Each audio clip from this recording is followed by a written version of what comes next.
Aujourd'hui, dans Un jour, un engagement, on va parler culture avec Sabrina Léger. Bonjour Sabrina. Bonjour Émilie. Ça va bien? Très bien. Merci de me recevoir en tout cas. Bon, en tout cas, c'est un plaisir. Tous les ans, il y a une affiche qui sort avec quelque chose de nouveau. Vous faites partie du jury. Comment se passe justement cette sélection? En fait, l'organisation, ça part depuis 2020 avec la revue Beaux-Arts Magazine, où il y a 3 artistes qui sont retenus et qui présentent leur affiche. À partir de là, il y a un jury. Et là, à l'unanimité, ça a été Louis Sartor qui a été retenu, avec cette image des ramasseurs de balles. C'est vrai que franchement, l'affiche est très très belle pour la première fois de l'histoire. C'est un ramasseur de balles qui est mis en avant.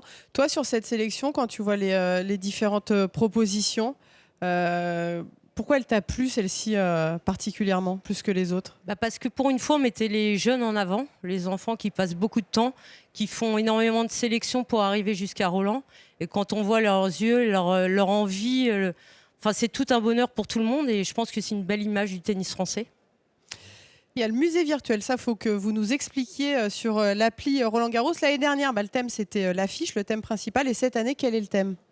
Alors en fait, pour dire, cette année, l'objectif c'était de mettre en avant quelque chose qui nous paraît primordial aussi, ce sont les raquettes.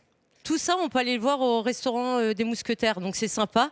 Il y a une possibilité pour le public de voir un petit peu toute l'histoire des raquettes. Et je pense qu'on a la chance sur ce tournoi d'avoir réellement de la culture et du patrimoine. Il faut aller voir, il faut prendre le temps, mais sincèrement, il y a des choses.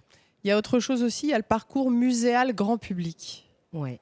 Est-ce que vous pouvez nous expliquer le cheminement, comment ça se passe? Alors, l'année dernière, il y a eu quelques statues installées, de nouvelles, mais il manquait le QR code et le totem. Et depuis cette année, en fait, vous commencez par exemple par la statue de Roland Garros, vous continuez par Raphaël Nadal, vous allez ensuite voir les Mousquetaires, vous finissez par le bas-relief avec Suzanne Lenglen, et je pense que ça... c'est pareil, c'est toute notre histoire, notre patrimoine, et je pense que c'est important pour nos jeunes de connaître un peu ce qui s'est passé. Il y a plein de choses au niveau de la culture. Il y a la collection des carnets de Roland Garros qui vient de sortir. C'est le 7e carnet qui est dédié aux 20 symboles forts du tournoi. Alors ce carnet est juste magnifique. Où est-ce qu'on peut se le procurer? Dans les boutiques. Il y a plein de choses, il y a plein d'anecdotes, et je trouve qu'il est très très bien fait. Si on devait retenir, je sais que les 20 symboles vous plaisent, forcément, parce que vous les avez sélectionnés. Si on devait en retenir un ou deux, lequel vous attire le plus? Je dirais la porte 13, parce que la porte 13, c'est une grande histoire. Notre président l'a vécu, Gilles, il pourra en parler aussi sur cette porte 13.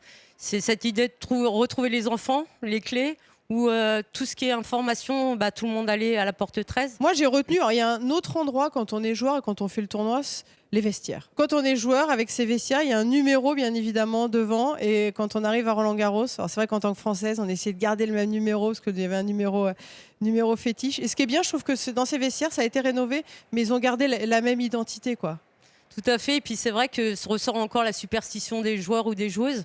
Par exemple, en termes d'anecdote, la porte 19 n'existe plus. Elle a été offerte à Steffi Graf quand elle a gagné le Grand Chelem. Et on voit dans ce petit bouquin, on apprend plein de choses sur les joueurs et leur façon de faire dans les vestiaires. Merci beaucoup Sabrina. Avec grand plaisir.